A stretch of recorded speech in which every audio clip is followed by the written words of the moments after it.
નમસ્કાર દર્શક મિત્રો, સત્યમેવ જયતે લાઈવ ન્યૂઝમાં આપ સૌનું હાર્દિક સ્વાગત છે। અમિતનગર સર્કલ પાસે ફરી એકવાર એસટી બસની અડફેટે માસૂમનું મોત નિપજતા તંત્રએ અને દબાણોનું સફાયું બોલાવી દીધું।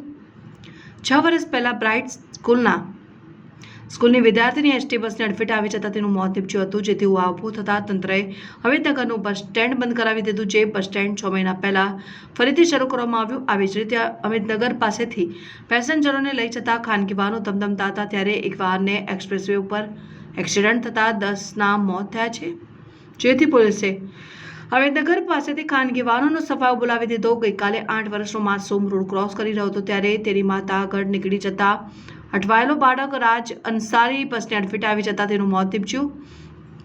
ઉપરોક્ત બનાવ બાદ આજે ફરી એકવાર પોલીસ એક્શનમાં આવી હતી ને કોર્પોરેશનની મદદ લઈ અમિતનગર સર્કલ પાસેથી 20 ટ્રક ભરાય તેટલા દબાણોનો સફાયો કર્યો હતો। આ ઉપરાંત પોલીસે નો પાર્કિંગ ઝોનના 11 વાહનોને ચલણ આપીને એક પેસેન્જર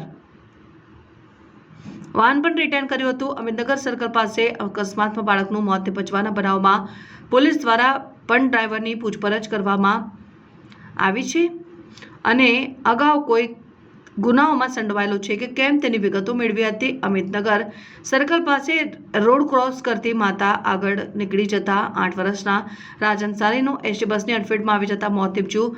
બનાવમાં પોલીસે ડ્રાઈવર પરેશ કનૈયાલાલ ઉપાધ્યાયની ધરપકડ કરી હતી અને અણી પોલીસે આ બનાવમાં એસટી બસ કબજે લીધી અને ફોરેન્સિકની ટીમે આગળના સ્થળ અને બસનું પરીક્ષણ કરી કેટલાક પુરાવા એકત્રિત કર્યા હતા, જ્યારે આરટીઓ ટીમે પણ બસના ફિટનેસ તેમજ અન્ય બસ બાબતોની તપાસ કરી હતી।